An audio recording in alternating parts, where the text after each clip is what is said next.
आलेलो आपण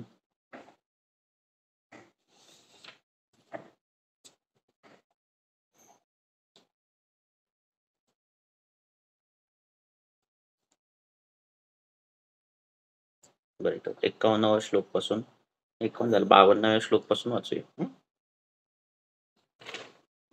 त्याच्या पुढे 52व्या श्लोक पासून ते शेवटपर्यंत टीकेत काही खास विशेष काही लिहिलेलं नाही. म्हणजे कुठल्याही श्लोकामध्ये काही खास विशेष असं काही नाहीये. त्यामुळे भाषांतर वाचतो मी, काय वाटले प्रश्न तर विचारा तुम्ही.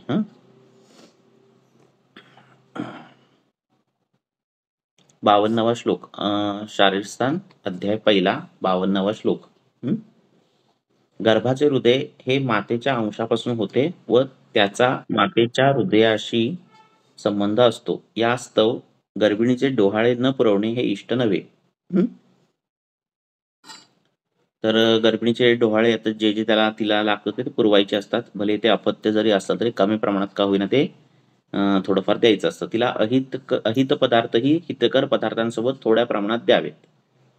डोहाळे न पुरवले तर गर्भास्वीकार होतो अथवा गर्भपात होतो. त्यामुळे डोहाळे पुरवणं गरजेचं आहे. ती धातूंची प्रीती असते शरीरामध्ये.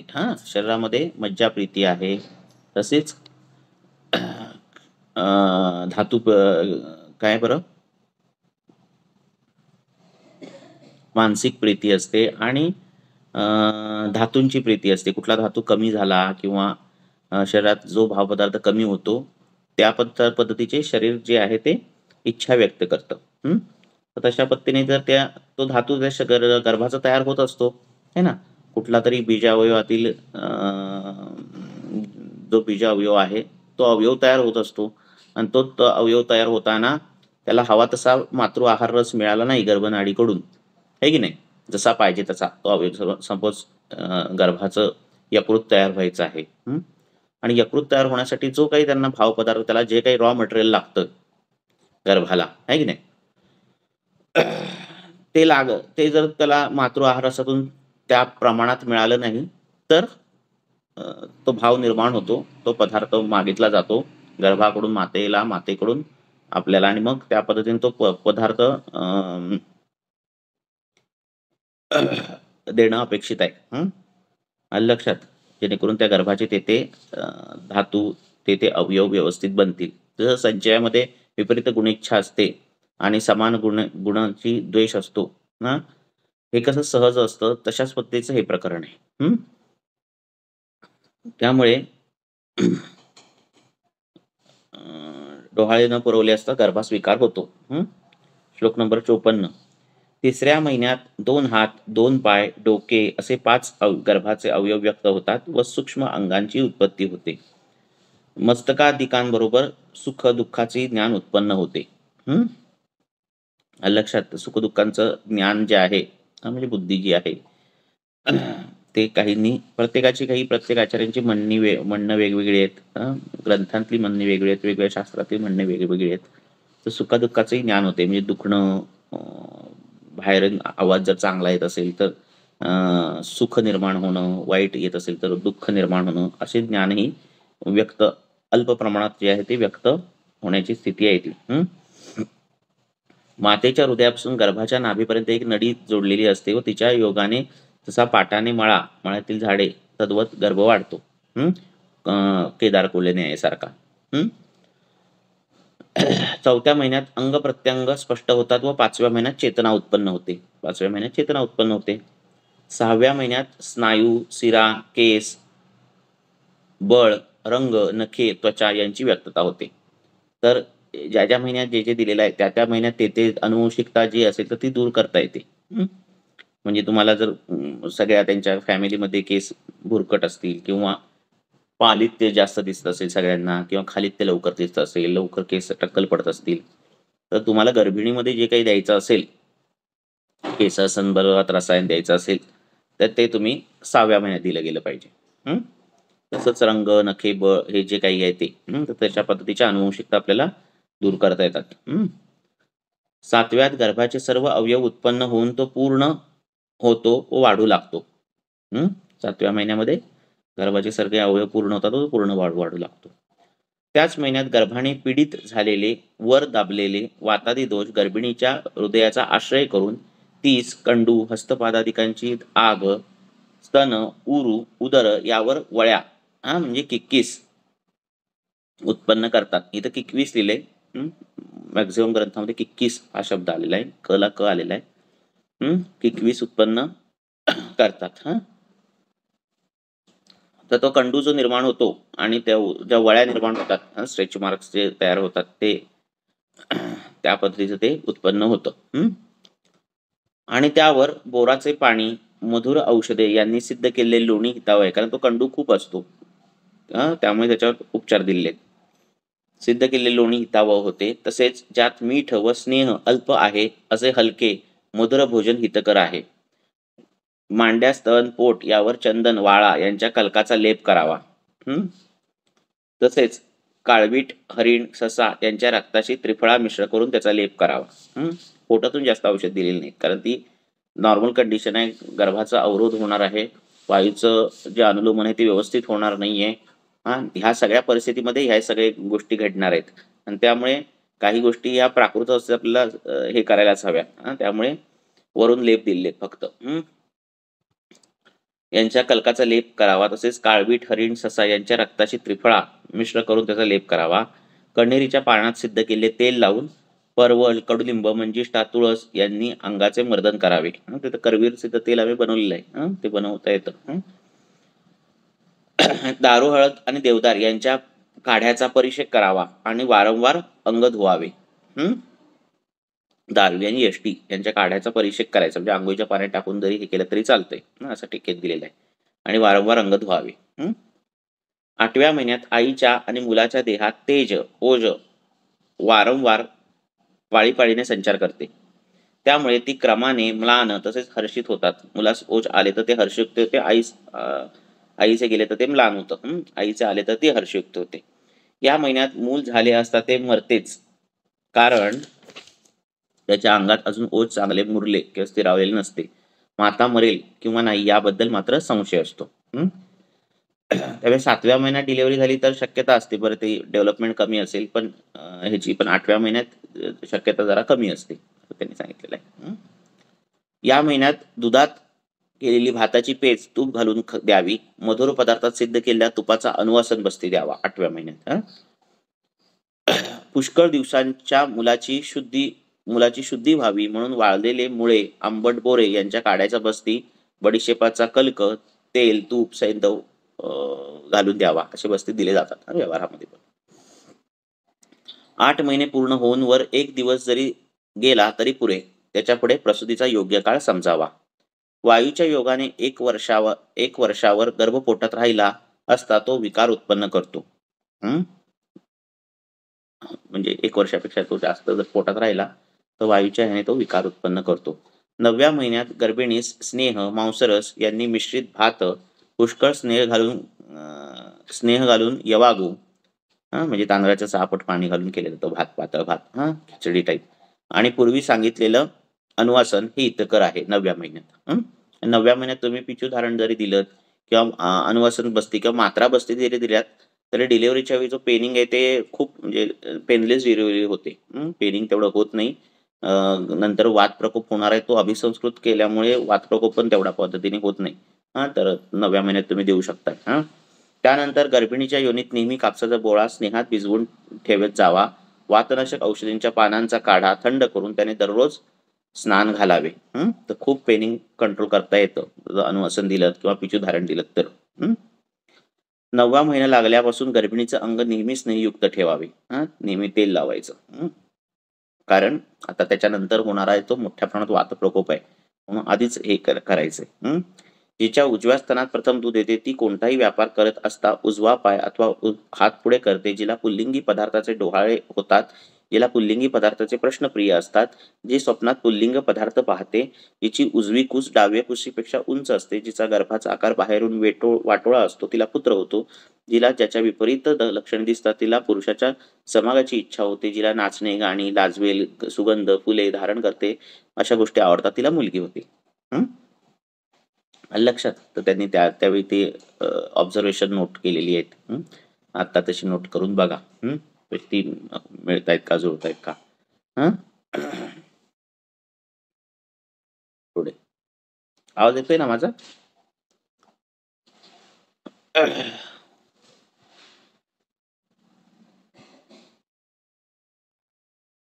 वर सांगितलेली दोन्ही प्रकारची लक्षणे जिला एकदम होतात व जिच्या कुशीचा मध्यभाग उंच होतो तिला षंड होतो. दोन्ही लक्षणे एकत्र वेळी दिसतात आणि दोन्हीकडे हे असतं आणि मधला भाग उंच होतो, असं ज्याला तो षंड होतो. दोन्ही बाजू उचलल्यामुळे पोटासमध्ये खळगा होऊन ते द्रोणी सारखे झाले अथवा असतात ती दोन मुले होतात, म्हणजे ट्विन्स होतात. द्रोणी म्हणजे याच्यात पाणी घालून पाणी हे करायची ती द्रोणी, चांबडी पिशवी. तर तशा पद्धतीचं झालं तर ट्विन्स होतात. 9 महिन्यापूर्वीच गर्भिणीने चांगल्या मुहूर्तावर प्रशस्त जागेत असून जी सर्व सामुग्री सिद्ध केलेली आहे अशा बाळंतखोलीत राहावे.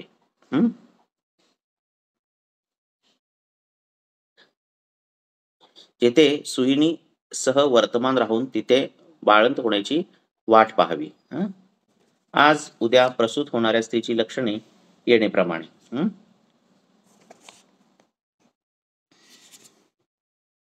ग्लानी, कुक्षी, डोळे शिथिल होणे, थकवा, खालच्या भागात जडत्व येणे, अरुची, लालास्त्राव, लघवी पुष्कळ होणे, तसेच मांड्या, पोट, कंबर, पाठ, हृदय, बस्ती, अंडसद्धी यात वेदना होणे, योनी भेद, योनी शूल, योनी तोद आणि योनी स्फुरण आणि योनी स्त्राव ही लक्षण दिसायला लागली की सद्य प्रसूती होणार आहे. वर निर्दिष्ट केलेली लक्षणे झाल्यावर पोट दुखू लागून नंतर गर्भोदकाचा स्त्राव होऊ लागतो. गर्भ प्रसवाभिमुख झाला असता गर्भिणी स्वस्ती वाचन व रक्षाबंधन करून तिच्या अंगास तेल लावून ऊन पाण्याने स्नान घालावे व हातात पुल्लिंग वाचक फळ द्यावे, म्हणजे नारळाने ओटी भरायची आणि तूप घालून कण्हेरी प्यावी. शक्यतो फळं जी आहेत ती सगळी नपुंसकलिंगी आहेत. फळं मुळात फळ शब्दचा नपुंसकलिंग आहे. फलम, फले, फलानी. आणि त्यामुळे अमरातकम, अमरातके, अमरातकानी, कदली फलम, कदली फले, कदली फलानी असे शब्द होणार. फलगू, फलगू, फलगवाहा. तर सगळे पुल्लिंग शब्द आहेत. पण नारिकेल जो आहे, नारिकेरहा, तो पुल्लिंग आहे. त्यामुळे नारळ हे पुल्लिंग फळ म्हटलं जातं. तर तूप घालून कण्हेरी पाजावी. गर्भिणीस पातळ बिछाण्यावर उताने निजवून दोन्ही मांड्यावर दुमडून वारंवार तेल लावून नाभीपासून खाली मर्दन करावे आणि तीच कडून जांभ्या देवाव्यात आणि जलदगतीने तिला चालवावे. ओके. असे केले तर गर्भ खाली येतो. तो हृदयापासून सुटल्यावर पोटात शिरून बस्तीच्या वर राहतो. ती प्रसवांनी अतिशय व्याकुळ झाली असता तीस बाजेवर निजवावे. ह्याचे टिकेत काही नाहीये. विशेष मी काय त्याच्यात काही वेगळं काही सांगत नाहीये. पण तरी पण तुम्हाला काय वाटले प्रश्न तर विचारा. एकदा रीडिंग होऊ दे म्हणून वाचतोय. योनिमुखाश्रयेत वायूने गर्भ खाली दाबला गेला असता तिच्या योनीस स्नेह लावून ती विस्तृत करावी. गर्भिणीने प्रथम हळूहळू कुंथावे व गर्भ योनिमुखाजवळ आला असता प्रसव होईपर्यंत जोराने कुंथावे.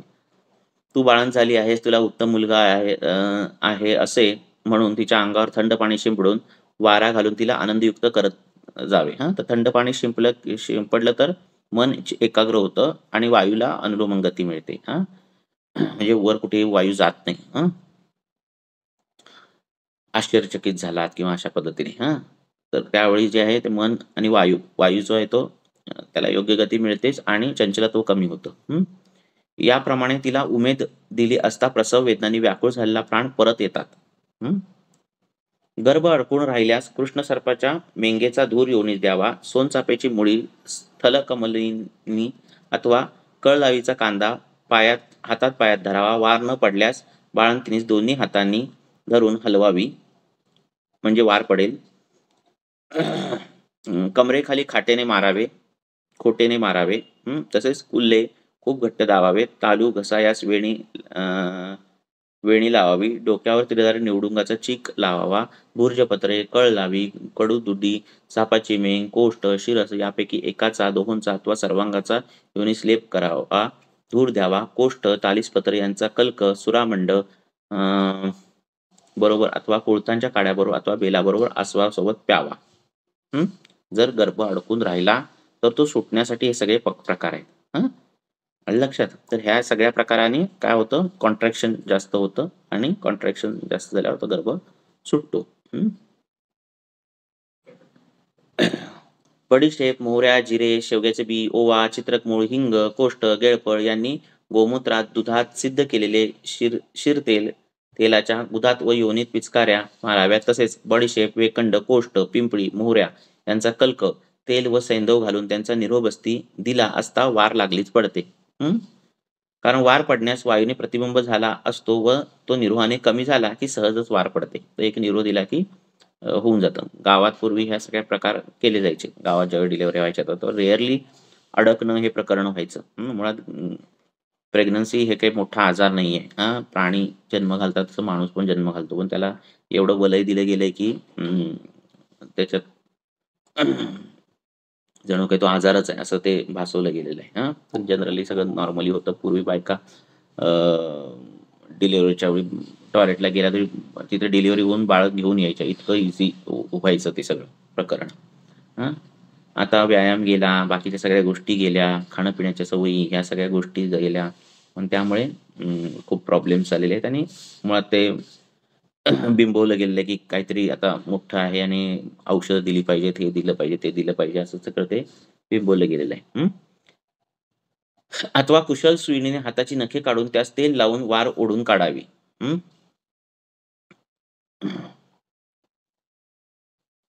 गर्भ व वार बाहेर आल्यावर तेलाने योनीचे आणि अंगाचे मर्दन करावे. आता एवढा मोठा गर्भ 9 महिने राहिल्यानंतर अचानक एकाएकी तो बाहेर पडणार आणि बाहेर पडल्यानंतर एवढा मोठा झालेला गर्भाशय परत छोट्या परत होणार, म्हणजे त्याच्या पूर्वीच्या स्थितीमध्ये येणार, स्वस्थितीमध्ये येणार.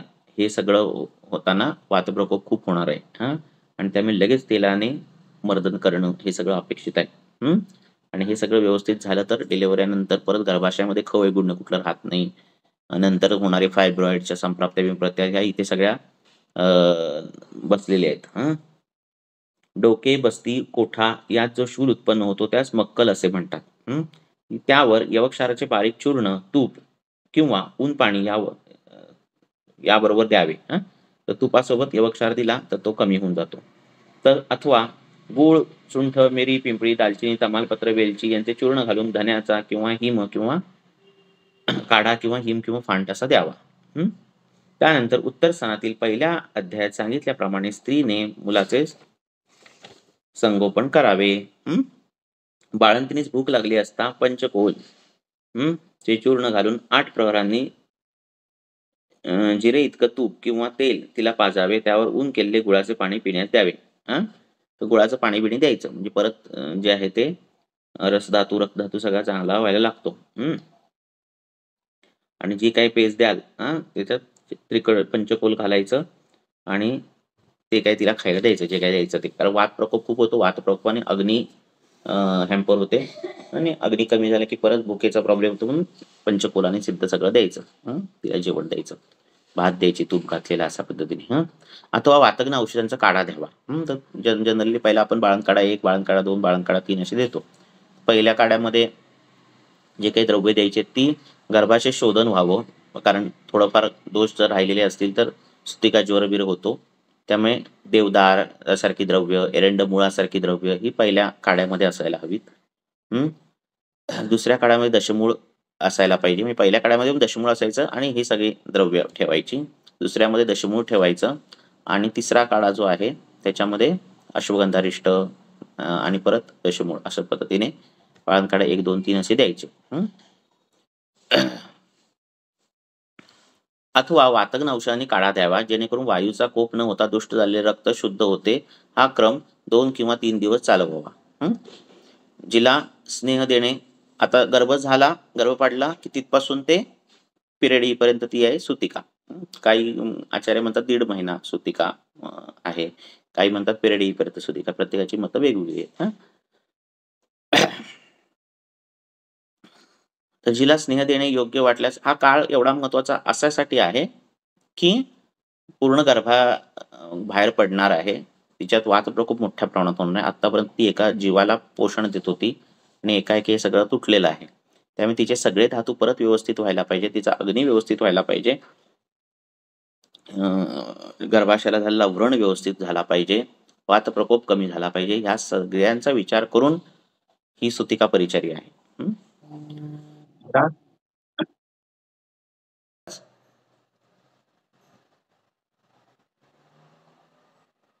आवाज येतोय का? तर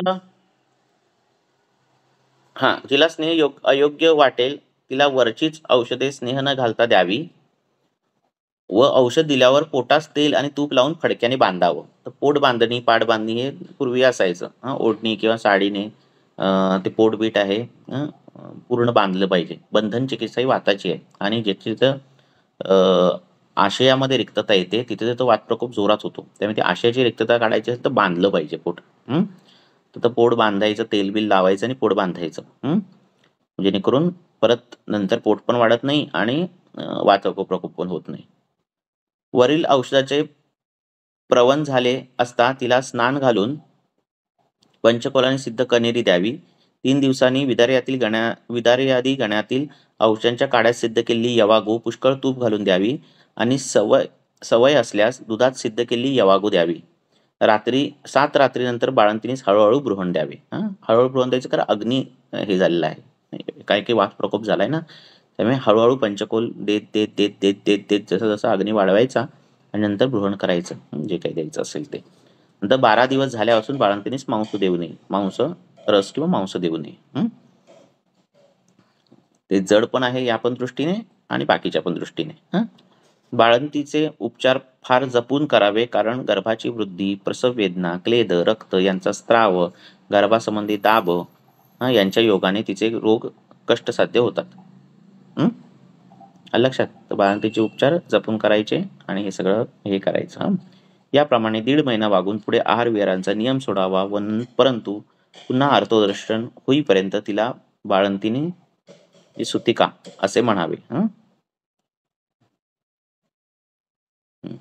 याप्रमाणे 1.5 महिना वागून पुढे आहार विहारांचा नियम सोडावा परंतु पुन्हा अर्थदर्शन होईपर्यंत तिला बाळंतीण असे म्हणावयाचे. म्हणजे अर्थदर्शन होईपर्यंत ती सुतिकाच आहे. याच्यात काय वाटतंय तुम्हाला? प्रश्न काय आहेत तुमचे?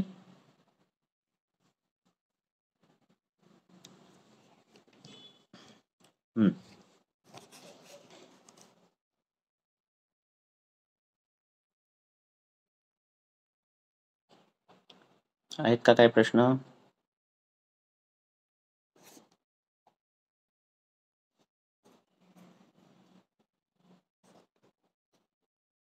याच्या टीकेत पण काही खूप नाहीये माहिती या 12 पासून त्या श्लोकांपासून. त्यामुळे मी काही त्याला एक्सप्लेन नाही करत बसलो 50 पासून 51 पासून. त्याच्या आधी आहेत. काही वेगळं असेल तर सांगता येते. असं. तर जनरली हे सगळं झाल्यानंतर तिला तेल लावायचं. गर्भिणीला रेग्युलर तेल लावण्यासाठी सगळ्या आचार्यांच्या नुसार बलातेल सांगितलेलं आहे. ते बाळाला पण बलातेल लावणं आणि गर्भिणीला पण बलातेल लावणं. तर बलातेलाचा प्रयोग सगळीकडे करायचा. आणि खाण्यापिण्यात सांगितलं त्याप्रमाणे हा आहार विहार ठेवायचा. बाकीच्या काही गोष्टी आपण बघायच्या नाहीत. असं करायचं.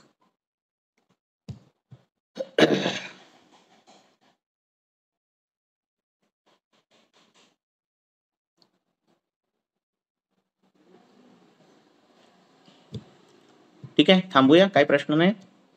प्रश्न काढत जावा म्हणजे काहीतरी चर्चा होईल. मी रोज रोज कुठून काढणार, काय काय शिकवणार आहे की नाही असं. प्रश्न असतील तर हे करत जावा. ठीक आहे, थांबूया. विचारा. हम्म हम्म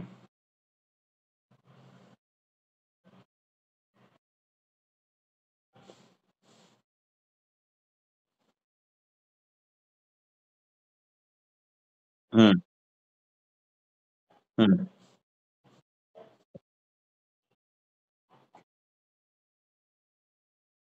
हम्म हम्म हम्म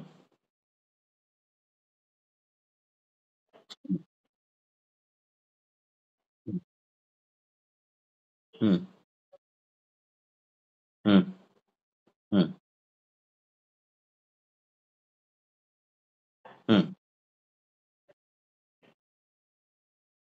हं,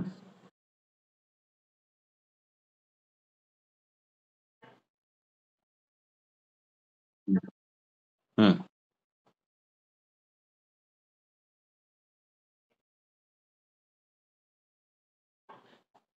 हं. हो, ठीक आहे ना. हं, हं. हो, हो, हो.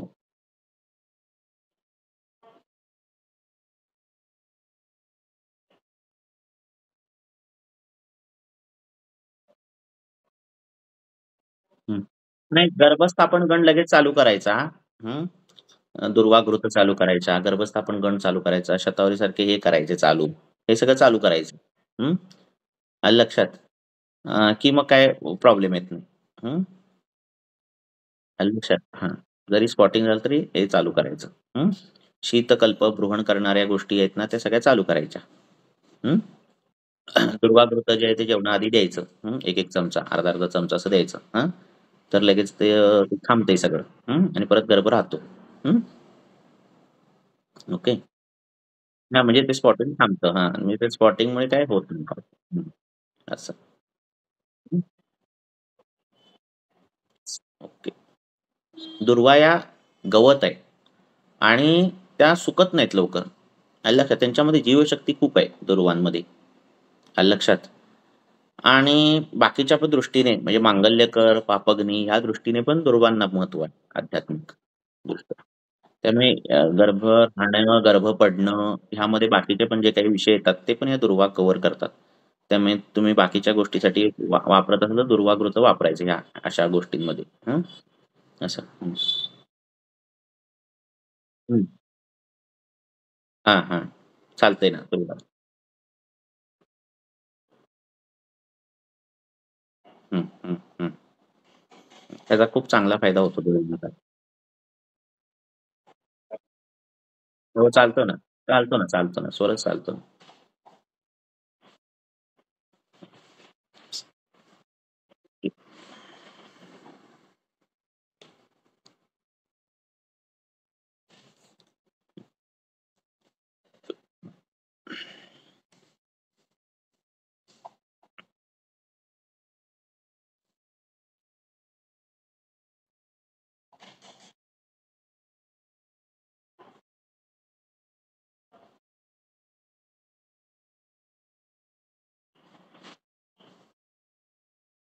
हं,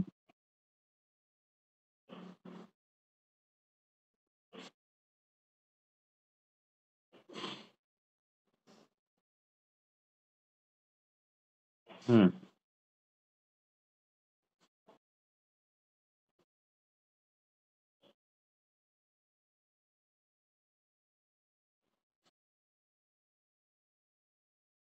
हं. कशाने? कुठल्या गोष्टीमध्ये काय झालंय?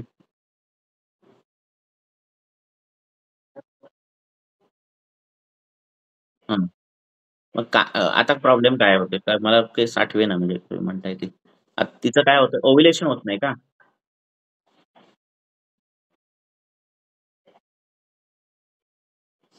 बरं. हं, हं, हं, हं, हं. बघूया.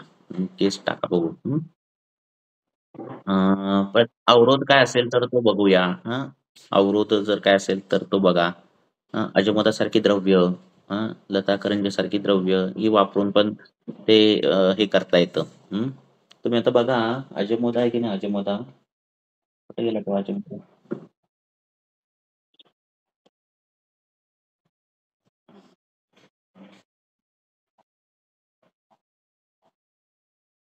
हं. अजमोदा कटु तीक्ष्ण ते झालं. कृष्ण विदायिनी विद्या वृक्षा बलकारी. लिहिलेलं आहे काय. अजून काही करतो सांगतो. हिंगू. हिंगवाचा प्रयोग करू शकता.